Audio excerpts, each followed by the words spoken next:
Live from New Delhi, you're watching DD India News, India's voice to the world. I'm Lipakshi Khurana, coming up in the next hour. World Economic Forum being held in Davos from January 19th to 23rd under the theme A Spirit of Dialogue. India to focus on digital innovation, sustainable energy transitions and infrastructure development.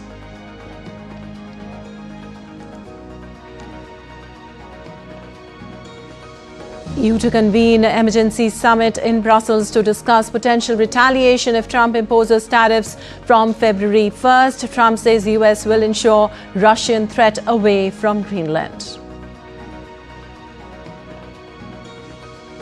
UAE President Sheikh Mohammed bin Zayed Al Nahyan arrives in India on Monday to hold bilateral talks with Prime Minister Modi.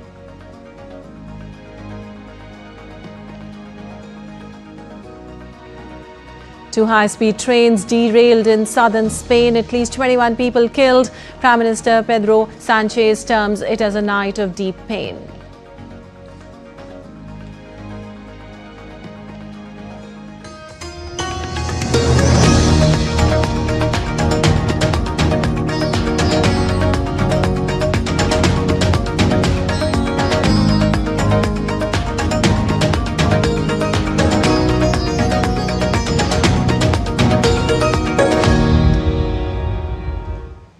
And on to the details now. The World Economic Forum annual meeting 2026 is set to begin in Davos on Monday. The 5-day summit will run until 23rd of January. Event is being held under the theme A Spirit of Dialogue with a focus on cooperation in a contested world, innovation-led growth and inclusive development. The Swiss federal government, together with the WEF Foundation and its other partners, will contribute to the cost of WEF annual meeting security measures for the period 2025 to 2027 as part of a three-tier finance model. The attendees include approximately 200 to 300 internationally protected persons such as heads of state and government, ministers and high-level representatives of international organizations. Well, security is like never before in this edition. More than 5,000 armed forces, personnel, snipers, AI-powered drones and special tools to counter spywares and espionage are placed. More than 500 journalists are also at Davos to cover the event. Also, demonstrations are part of this summit. This time, Swiss government are willing to authorize demonstrations, but it is essential that requirements to protect people, infrastructure and property are respected. So, in order to hold a demonstration, detailed arrangements need to be made between the organizers and the authorities.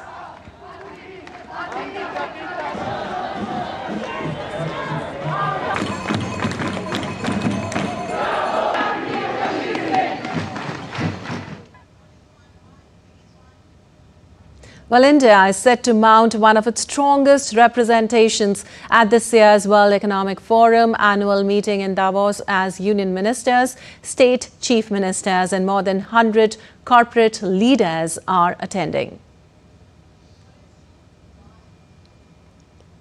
Union ministers Prahlad Joshi, K. Ram Mohan Naidu and Maharashtra's Chief Minister Devendra Fadnavis have already arrived at Zurich in Switzerland. In a post on X, Devendra Fadnavis said that he was deeply touched by the enthusiastic welcome and affectionate traditional greetings.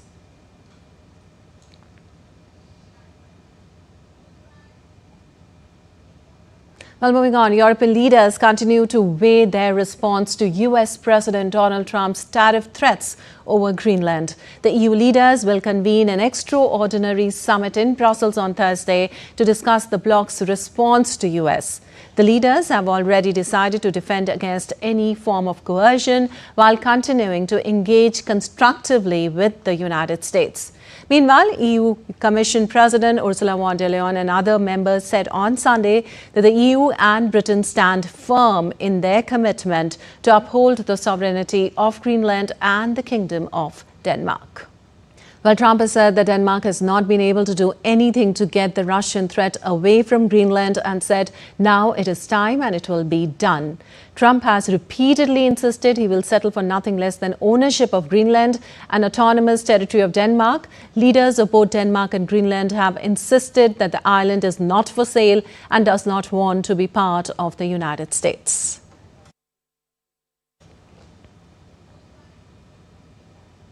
And DD India's Preeti Kaur joins us for more on this. Well, Preeti, what is expected to be discussed at this extraordinary EU summit in Brussels, and why has Greenland become such a central part to the debate?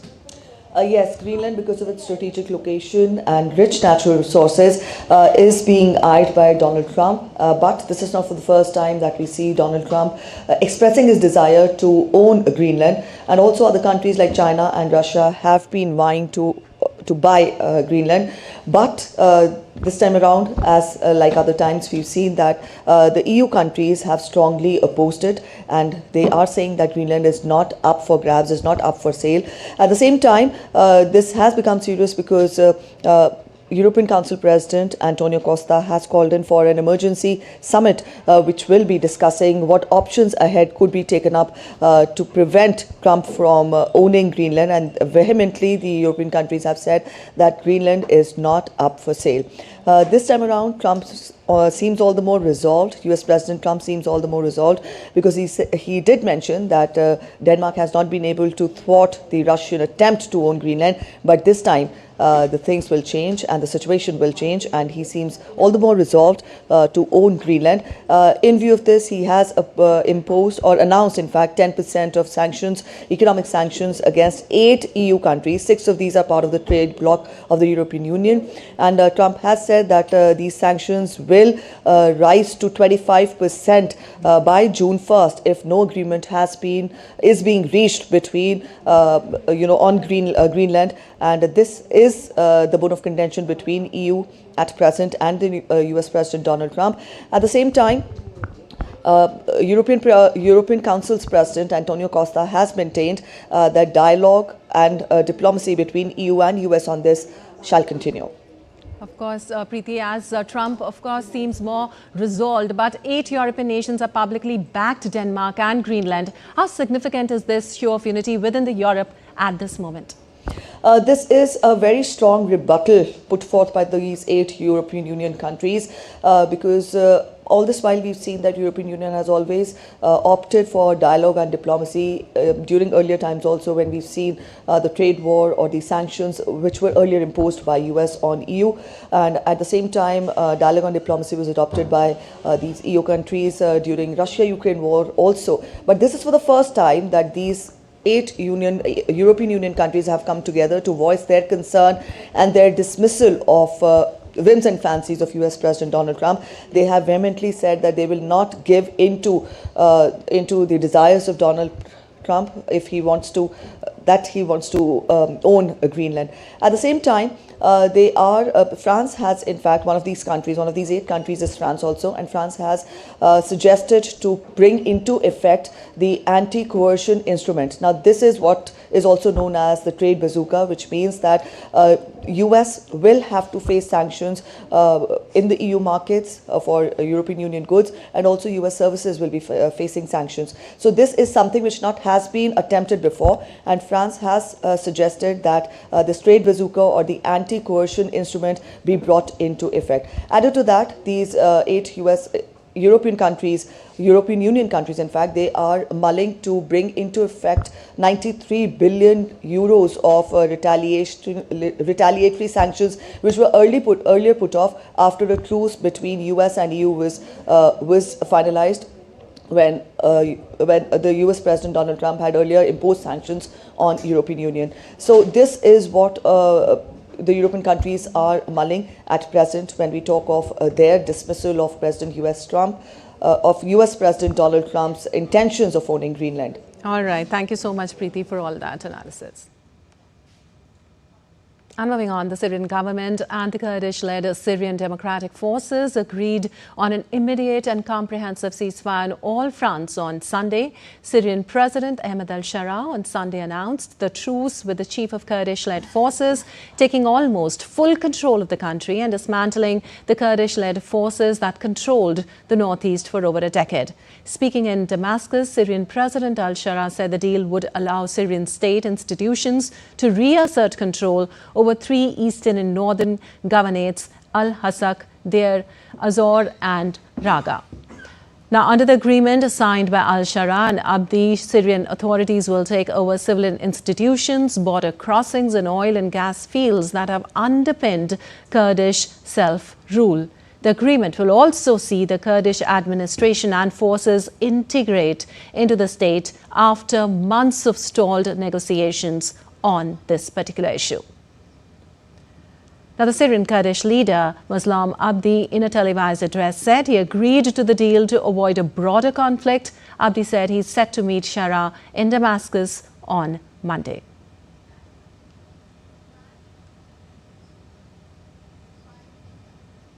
And meanwhile, U.S. envoy Tom Barrack on Sunday called the ceasefire agreed to by the Syrian government and the Syrian Democratic Forces a pivotal inflection point. Barrack, who had met Kurdish leaders in Erbil in northern Iraq, was holding talks with Syrian President Ahmed al-Shara in Damascus over the latest developments as Washington urged the two sides to de-escalate. And moving on, a collision between two high-speed trains carrying hundreds of passengers in southern Spain killed at least 21 people and injured more than 70 on Sunday, the official said. In a post on X, the Spain Transport Minister, Oscar Puente, said the impact has been terrible, causing the first two carriages of the Renfe train to be thrown off as a result. While Spain's Adif rail body said train between Malaga and Madrid went off the rails near Cordoba and slammed into a train coming from Madrid to Huelva, Adif has also suspended all the rail services between Madrid and Andalusia. According to officials, rescue operations are ongoing and injured passengers have been taken to 6 different hospitals. Calling it a night of deep pain for Spain, Spanish Prime Minister Pedro Sanchez expressed deep sorrow and offered sincerest condolences. In a post on X, Pedro actually said today is a night of deep pain for our country owing to the tragic rail accident in Adamas. I want to express my sincerest condolences to the families and loved ones of the victims. No word can alleviate such great suffering, but I want them to know that the whole country is by their side in this tough moment, he added. And still to come, DD India News Now. Australia's parliament reconvenes early after deadly Bondi Beach attack, observes silence and opens gun control debate. Deadly wildfires ravage southern Chile, killing many and forcing tens of thousands to flee. And Christians across Russia brave freezing waters to mark Epiphany.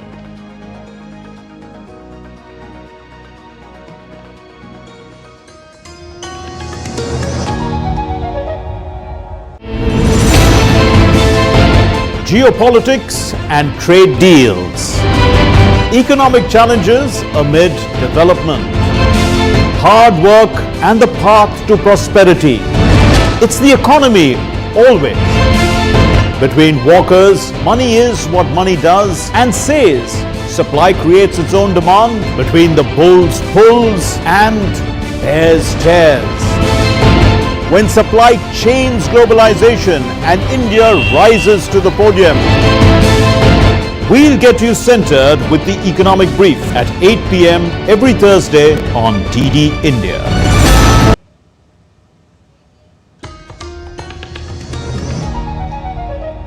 Welcome back. You're watching TT India News. I'm Lipakshi Kuran, and moving on, updates on Ukraine-Russia conflict now. Ukraine's top negotiator, Rustem Umerov, said on Sunday that talks with US officials on a resolution of the nearly 4-year-old conflict with Russia would continue at the World Economic Forum in the Swiss resort of Davos.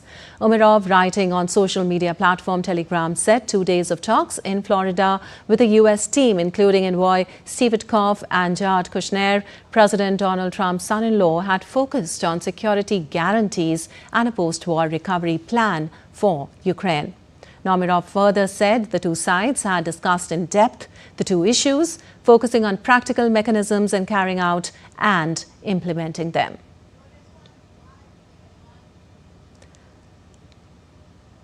Well, also, Ukrainian President Volodymyr Zelensky, in an evening address on Sunday, said the negotiations with the US side would continue next week. He said Kyiv was fully informing Washington about the situation on the ground and Russia's continued strikes on Ukraine's energy infrastructure, adding that Moscow showed no real interest in diplomacy.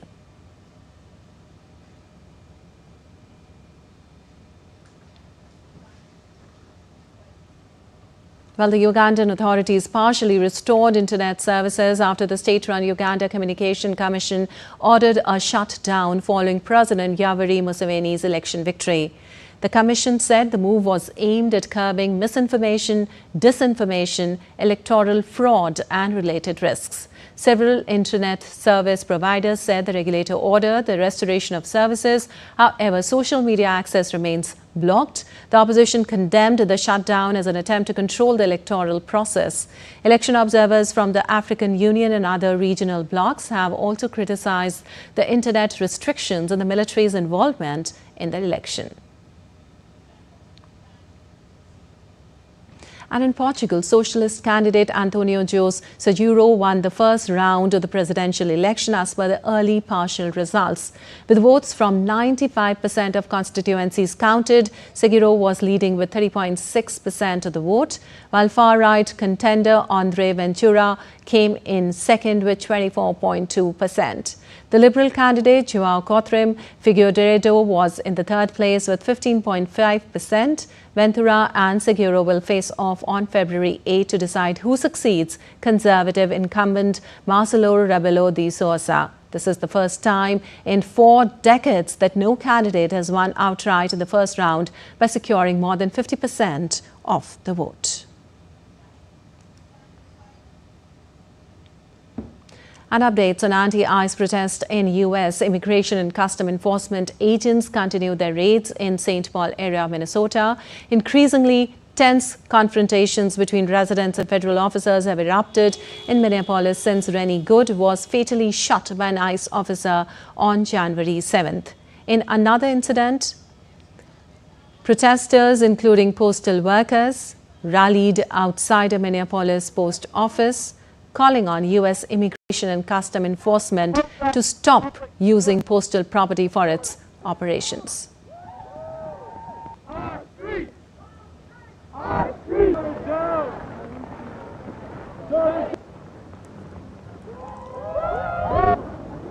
Indict, convict. Well, the protest followed rising tensions after Trump warned to invoke the Insurrection Act, accusing state leaders of failing to rein in attacks on immigration officers. While the Pentagon has ordered about 1,500 active duty soldiers in Alaska to prepare for a possible deployment to Minnesota, the Insurrection Act enables use of the military to suppress armed rebellion or domestic violence. And in other news, Mercosur and the European Union signed a historic trade agreement in Paraguay over the weekend, concluding more than 25 years of negotiations. Now, the signed deal will boost trade, investment and cooperation between Mercosur and the EU, but there's also opposition to the pact within certain sections of Europe. Farmers in France and Ireland warn the deal could expose local agriculture to unfair competition.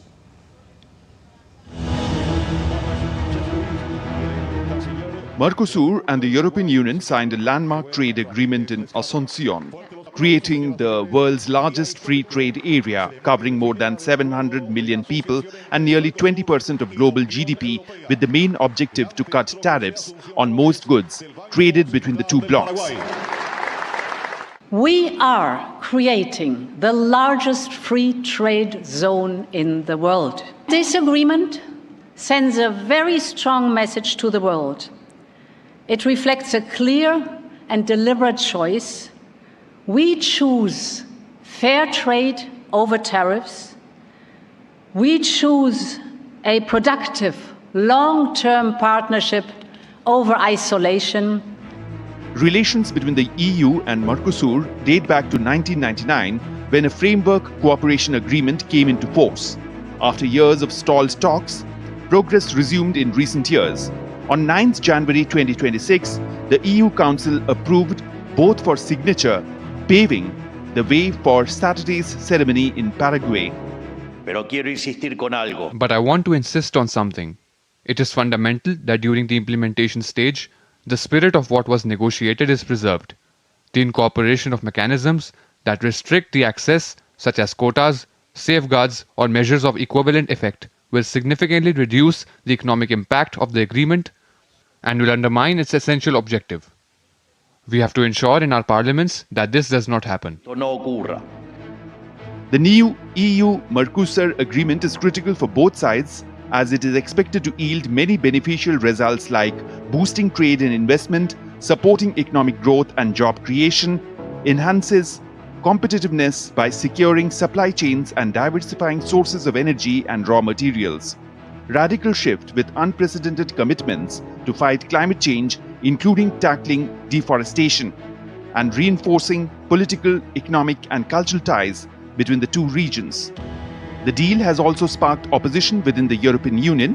In France, farmers had protested in Paris, warning the deal could expose local agriculture to unfair competition.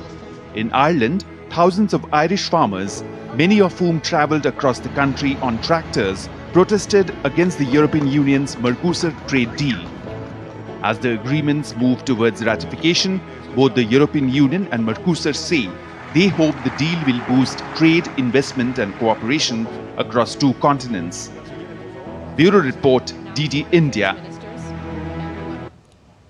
And Australia's parliament returned early on Monday with a moment of silence for those killed in the Bondi Beach mass shooting. Offering solidarity to everyone bearing the weight of trauma and loss in parliament, Australian Prime Minister Anthony Albanese made it clear to every Jewish Australian that they are not alone. As we join in mourning for the 15 souls whose lives and futures were so cruelly stolen, our hearts also go out to everyone injured and traumatised. People who will always carry scars from what they suffered and saw on that dark night for our nation. Well, first responders and victims' families were also watched the day one of the session from the public gallery. Lawmakers had been due to return from their Southern Hemisphere summer break next month, but Prime Minister Albanese recalled Parliament 2 weeks early to commemorate victims and begin debate on gun control and hate speech reforms. Two gunmen who police allege was inspired by Islamic State opened fire at a Jewish Hanukkah event on the city's iconic Bondi Beach last month, killing 15 people in the country's worst such incident in decades. The attack shocked the nation and led to calls for tougher action on anti-Semitism and gun control, with Prime Minister Anthony Albanese pledging tougher action on both. Well, Guatemala's president has declared a 30-day state of siege to combat gang attacks that killed several police officers. Gang-led violence targeted police in several areas around Guatemala City after security forces regained control of the Renovation 1 detention center after prisoners took hostages to demand greater privileges for the gang leader. Shortly after control was restored, simultaneous attacks on police officers erupted in and around the capital. Under Guatemalan law, a state of siege can temporarily suspend or limit civil liberties and expand the powers of security forces in response to threats to public order. And in Chile, at least 19 people were killed as uncontrolled wildfires tore through communities. Chilean President Gabriel Boric declared a state of catastrophe in Ñuble and Biobío in the south of the country, authorizing the deployment of the armed forces to assist. Now, after a meeting with mayors of affected municipalities, Boric confirmed that more than 50,000 people have been displaced by blazes fanned by strong winds and hot weather. Well, the fires have burned more than 8,000 hectares in 2 regions, threatening communities and prompting evacuation orders. Much of Chile was under extreme heat alerts, with temperatures expected to reach up to 38 degrees Celsius. Chile and Argentina have faced extreme temperatures since early this year, with devastating wildfires in Argentina's Patagonia this month. And South Africa has declared a national disaster after weeks of heavy rains triggered deadly floods, killing dozens and displacing thousands across the region. South Africa on Sunday declared a national disaster as severe flooding caused by prolonged heavy rainfall killed more than 30 people in the Limpopo and Mpumalanga province. Rivers overflowed, destroying homes, while thousands fled to neighboring Mozambique for safety. Rescue teams are searching for survivors as water levels begin to recede in some areas, including the Kruger National Park, which is set to partially reopen. And in Pakistan, at least 10 people were killed and dozens were missing after a massive fire broke out at a shopping mall in Karachi, which led to the back part of the complex collapsing. The fire broke out at shops inside the mall on Saturday night around 10 p.m. While 60 to 70% of the blaze has been controlled, search and rescue operations continue as fear persists that people may be trapped in the building. 6 bodies have been recovered so far and handed over to the families. A firefighter also lost his life during the rescue operation. The cause of the fire is still under investigation.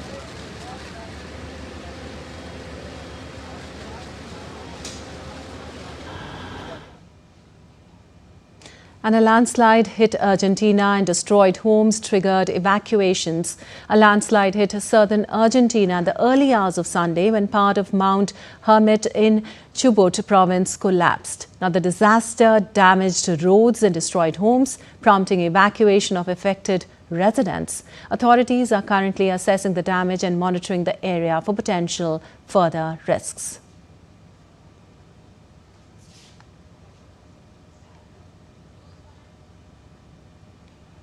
And still to come in DD India News Hour. Polish Deputy Prime Minister arrives in New Delhi to hold talks with EAM Dr. Jay Shankar on India-Poland strategic partnership.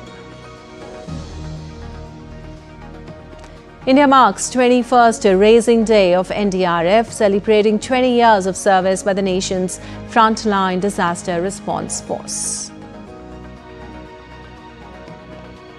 And Music and Light displays dazzle devotees on 4th day of Mahakal festival in Ujjain.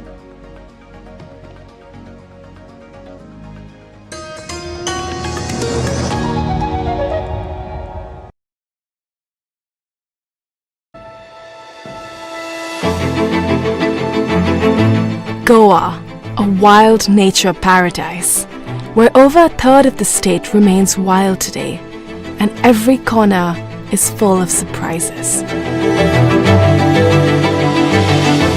Goa's forests evolve through the seasons. Insects and crocodiles flourish in the monsoon, butterflies in the months after the rains subside, and in the winter, the jungle transforms into a haven for birds. Oh, there's a female right next to him. Oh my God, is that 8 otters? That's one of my favorite things about these forests. There are still so many secrets out there. Watch postcards from Goa on National Geographic.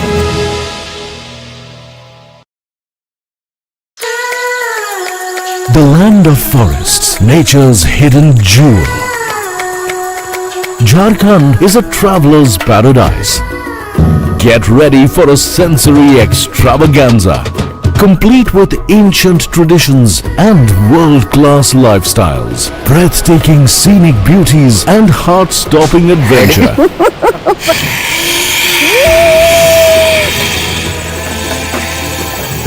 Thousands of years of faith preserved in magnificent temples, marvels of New Age.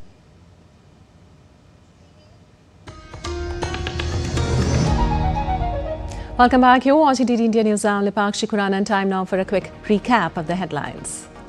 World Economic Forum set to begin in Davos from Monday under the theme A Spirit of Dialogue, India to focus on digital innovation, sustainable energy transitions and infrastructure development. EU to convene emergency summit in Brussels to discuss potential retaliation if Trump imposes tariffs from February 1st. Trump says US will ensure Russian threat away from Greenland. UAE President Sheikh Mohammed bin Zayed Al Nahyan arrives in India on Monday to hold bilateral talks with Prime Minister Modi.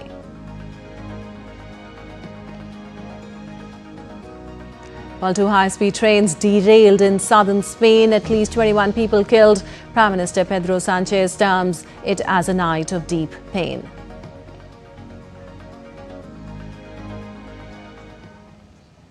And moving on, UAE President Sheikh Mohammed bin Zayed Al Nahyan will pay an official visit to India on Monday at the invitation of Prime Minister Modi. This will be his third visit to India since assuming office as UAE President and the fifth in the past decade, reflecting the growing momentum in high-level bilateral engagements between the two nations.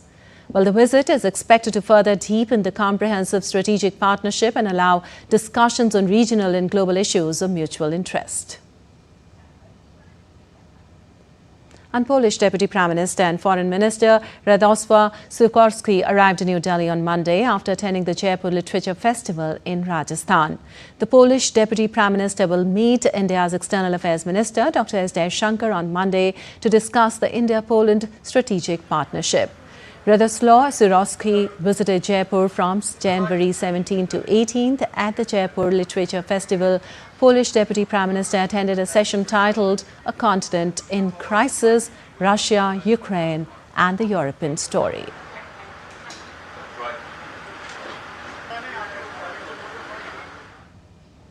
And former Prime Minister of Ireland, Leo Varadkar, talks about current geopolitical situations and tensions across the globe. While talking to DD India's correspondent Lakshya Arya, Leo said that bilateral relations between India and Ireland have become more stronger in the last 15 years. Take a listen. As per the current geopolitical scenarios, how much and how important do you think the literature, art and bilateral relations between the countries can work out? I think the power of literature, the power of art is it allows people to understand each other because we all have stories and we're all coming from a particular place. And I think if we read each other's stories, we can understand people better, and that might help to remove some of the underlying reasons for conflict.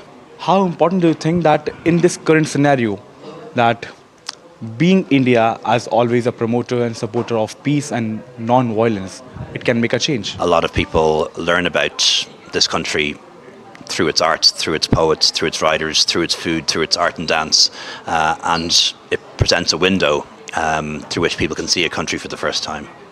In the past 10 to 15 years, the bilateral and diplomatic relations between Ireland and India had become more stronger. How do you think the more ways can be done for the stronger relations? Yeah, so they have become stronger, and Prime Minister Modi has visited Ireland. We hope that there will be more high-level visits, that the Irish Prime Minister will come here. Perhaps the President of India will come to Ireland as well. So we'd like to see more high-level visits. There's a lot more business happening, a lot more trade, particularly around tech, around pharmaceuticals, where both countries are strong. How do you think that free trade policy can, it is benefiting the Indian Ocean? How can it benefit the EU and Ireland as well? I think if you take the Indian economy, it's probably the fourth largest now in the world, depending on how you measure it. Could become the third quite soon. And then if you take the Eurozone economies together, I think that is a very strong opportunity, and really good to see so many European commissioners visiting India recently. And there are also shared values as well, in and around democracy, the rule of law, the way our courts work, basic constitutional principles. And I think India in particular has so much to offer the world in terms of producing goods and services at a very high quality. This is all Leo Varadkar from Ireland. India is strongly combating against the violence across the globe and always supporting in violence and non-violence parallelly with the peace. So with different development projects, India and Ireland are going hand in hand, and several more projects in the coming years are in the pipeline. With camera person Rakesh Patel, this was Lakshya Arya for DD India. Well, the Ministry of Skill Development and Entrepreneurship, partnering with the Maharashtra government, is holding an industry consultation workshop at Yashwantrao Chauhan Academy of Development Administration on Monday under the PM Setu initiative. PM Setu, that is Pradhan Mantri's Skilling and Employability Transformation, is a landmark initiative announced by the Prime Minister in line with the vision of Viksit Bharat. Now, over 50 companies from sectors like construction, textiles, automobiles, FMCG, electronics, oil and gas and renewable energy will participate. PM Setu seeks to modernize 1,000 government ITIs across the country through a hub-and-spoke approach, with 200 hub ITIs supported for advanced infrastructure and modern training facilities and 800 spoken ITIs extending training reach across the districts. Now, the scheme positions ITIs government-owned but industry-managed institutions, enabling demand-driven training, apprenticeships and stronger placement linkages through cluster-based partnerships with anchor industry.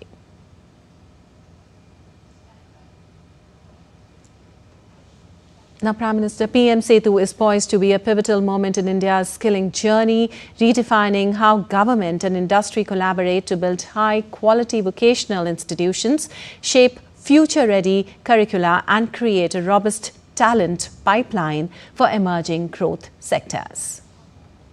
And the PM Vishwakarma Haat 2026 exhibition, organized by the Ministry of Micro, Small and Medium Enterprises, is underway in New Delhi. The exhibition is dedicated exclusively to artisans and craftspeople under the PM Vishwakarma scheme. It provides a prominent platform for artisans to exhibit and market their handcrafted products to national and international buyers, stakeholders and the general public.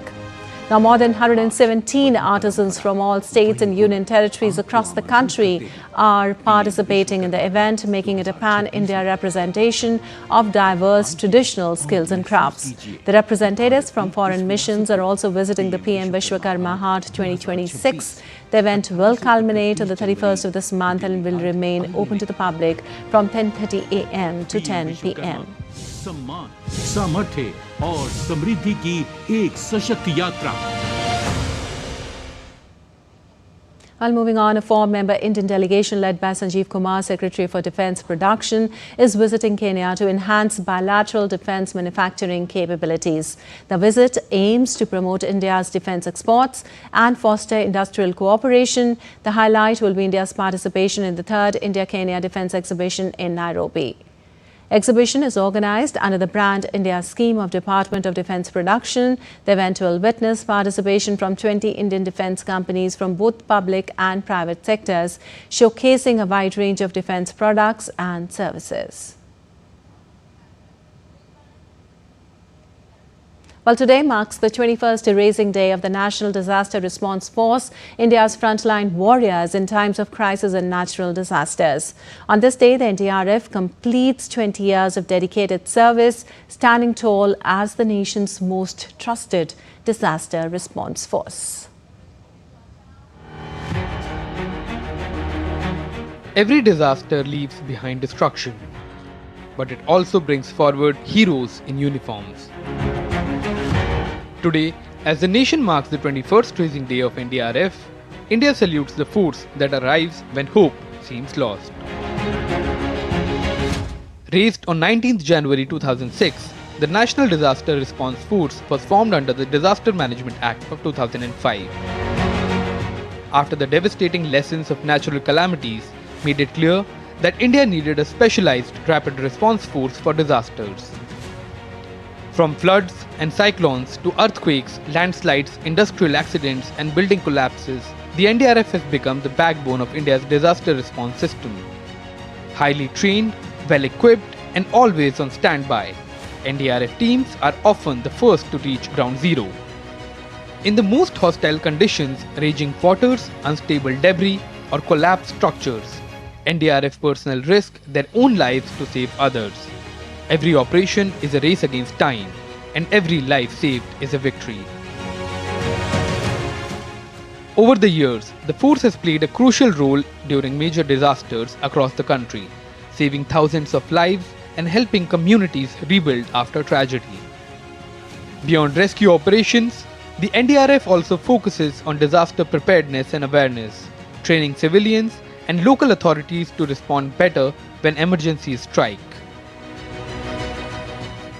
With specialized battalions, modern equipment, and increasing participation of women responders, the NDRF continues to evolve, matching new challenges posed by climate change and urban disasters. Over the years, disaster management has received renewed focus at the national level. Under the leadership of Prime Minister Narendra Modi, the NDRF has seen great emphasis on capacity building, modern equipment, specialized training, and faster deployment. From strengthening early response mechanism to improving coordination with state agencies and armed forces, the government's push has helped the NDRF respond more effectively to large-scale and complex disasters across the country. On this Raising Day, the nation remembers that when disaster strikes, help is never far away. Because for NDRF, service before self is not just a motto, it is a mission. In New Delhi, Akshay Dongre, DD India. Well, Prime Minister Narendra Modi extended gratitude and appreciation to the National Disaster Relief Force on its Raising Day, sharing pictures of NDRF personnel engaged in relief and management work. Prime Minister Modi lauded NDRF personnel for their professionalism and resolve and for always being the front runners in times of calamity. Prime Minister Modi also underscored their efforts to protect lives, provide relief and restore hope.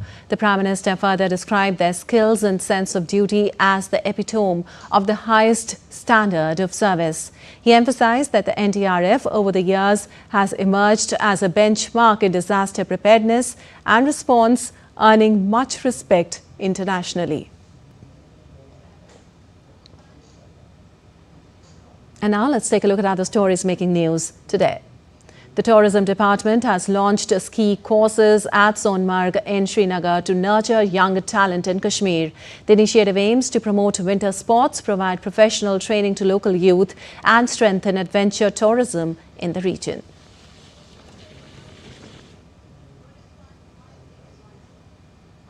Light music and band performances enthralled devotees on the fourth day of the Mahakal festival at Sri Mahakal Mahalok in Madhya Pradesh's Ujjain. A large number of visitors gathered to enjoy the cultural performances, adding to the spiritual and festive atmosphere of the ongoing celebrations.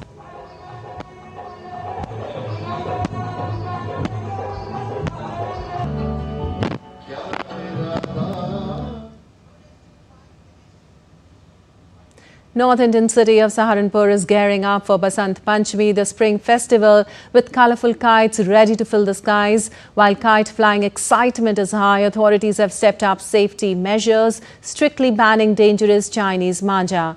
Police teams are on alert and civic bodies have installed metal wires at key spots to prevent accidents. Kite sellers say demand is rising, with affordable options attracting buyers ahead of the spring festival on January 23rd.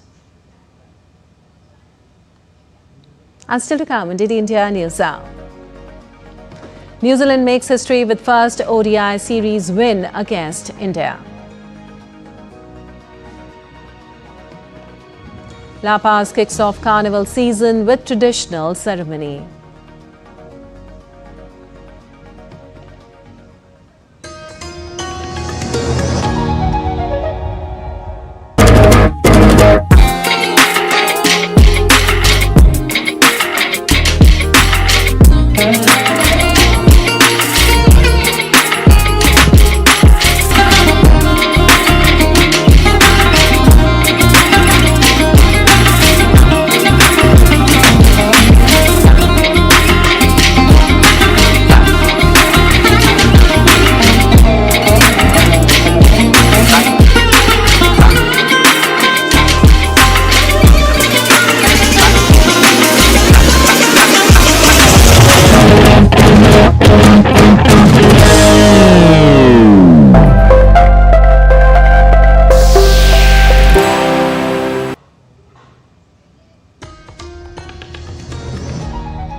Welcome back. You're watching DD India News. I'm Lipakshi Khuranan. Moving on, Indian Railways is rolling out a new passenger-friendly initiative on its premium Vande Bharat sleeper trains. In a move aimed at enhancing on-board experience, travellers are now being served region-specific local cuisines based on the train's point of origin. The initiative is drawing positive feedback from the passengers who say the quality, taste and overall service mark a noticeable upgrade in long-distance rail travel.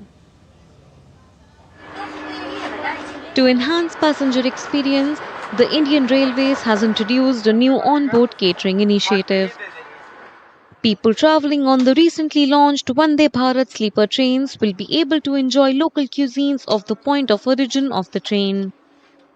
The unique initiative has been welcomed by passengers who have praised the taste and quality of the food. जैसा माननीय rail मंत्री जी ने अपने press conference में बताया था कि हम लोग आसाम से अगर ट्रेन खुलेगी तो आसाम का फूड देंगे और वेस्ट बंगाल से खुलेगी ट्रेन तो वेस्ट बंगाल का फूड मिलेगा। तो मालदा से आज ट्रेन खुली थी और हम लोग को एकदम बंगाल का ऑथेंटिक खाना मिला। अच्छा खाना था, स्वादिष्ट खाना था, हम लोग बहुत अच्छे से खाए। लंच ये क्या कि ये बंगाली टाइप का लंच हमको मिला, जो कि मिठाई था गुड़ वाली और दही थी मिष्टी वाली, पुलाव भी लगभग बंगाली कल्चर का था। ये बहुत ही स्वादिष्ट खाना और लोकल कल्चर का खाना हमको लगा। बहुत जी बहुत लोकल सर्व खाना था और खाना की क्वालिटी भी बहुत अच्छी थी। सारी चीज व्यवस्था बहुत अच्छी थी, पैकिंग से लेकर के खाना का सारी व्यवस्था। In addition to the culinary experience, some passengers also observed the noticeable improvements in presentation, hygiene and overall service standards in the Vande Bharat sleeper trains. इस ट्रेन में अभी तक इंडिया में स्लीपर ऐसे फर्स्ट कोच हम लोगों का experience मिल रहा है। बहुत ही अच्छा सुविधा है। क्लीनिंग के बारे में तो एक नंबर है। इससे बढ़िया हम लोग आज तक देखा ही नहीं कि क्लीनिंग की व्यवस्था, टॉयलेट की व्यवस्था, फ्लैशिंग जो भी है, सब कुछ खाना वगैरह टेस्टी बहुत है। लोकल फूड भी अवेलेबल, सब कुछ है।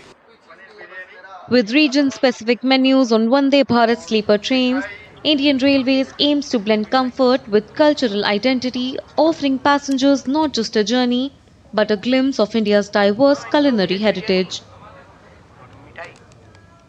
Well, you're watching DD India News. Our time now for some sports news. New Zealand scripted history as they won their maiden one-day series in India following their 41-run victory in the third and final match in Indore. The visitors won the three-match series 2-1 after they bundled out India for 296 runs. Virat Kohli scored a splendid 100 but ran out of partners while chasing 338 runs for victory. Kohli scored 124 runs and shared two crucial partnerships with Nitish Kumar Reddy and Harshit Rana, but could not take the host over the line. Both Reddy and Harshit Rana scored half-centuries after India lost 4 wickets for 71 runs. Earlier, Daryl Mitchell and Glenn Phillips struck centuries as New Zealand posted 337 runs with a loss of 8 wickets. Mitchell made 137 and Phillips hit 106 to take the attack to the opposition bowlers.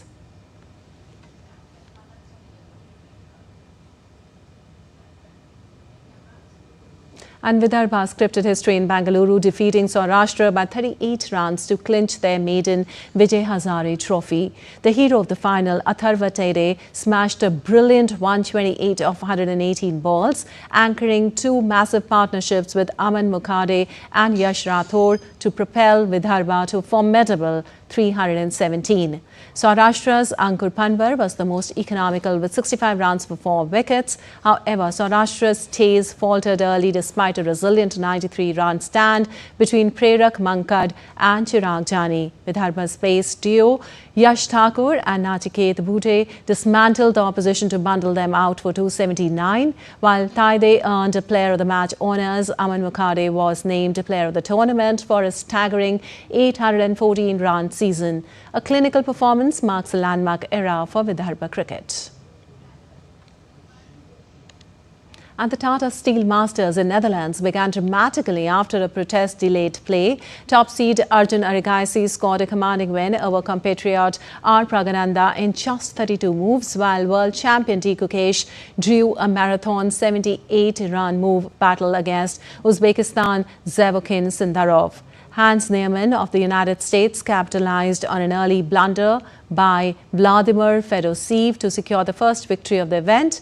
Germany's Vincent Kemar also triumphed, defeating Dutch star Anish Giri. India's Aravind Chidambaram drew with Matthias Blue-Baum, setting up an exciting tournament after a tense opening day.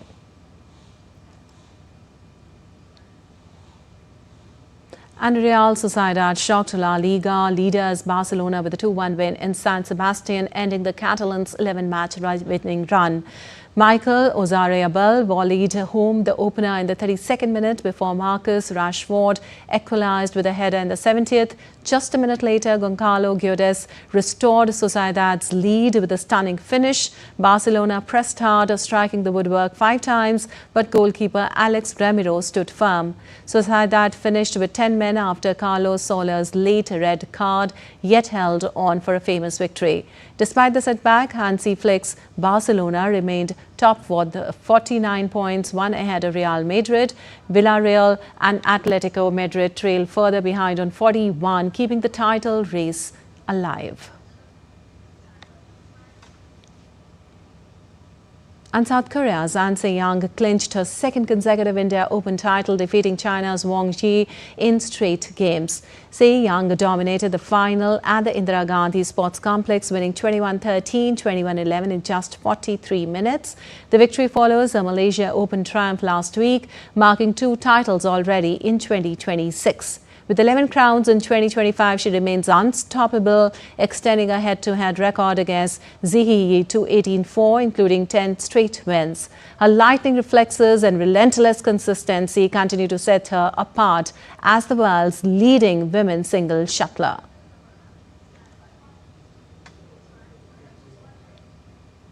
And Bolivia, city of La Paz, launched 40 days of carnival on Sunday with the traditional Descentreo del Pepino ceremony, a symbolic ritual marking the rebirth of the city's iconic mischievous character, Pepino. Now, once revived, the Pepino leapt from his coffin wearing red and green, the colors of the La Paz flag, igniting the first major celebration of the 2026 carnival season as folkloric groups danced alongside city officials.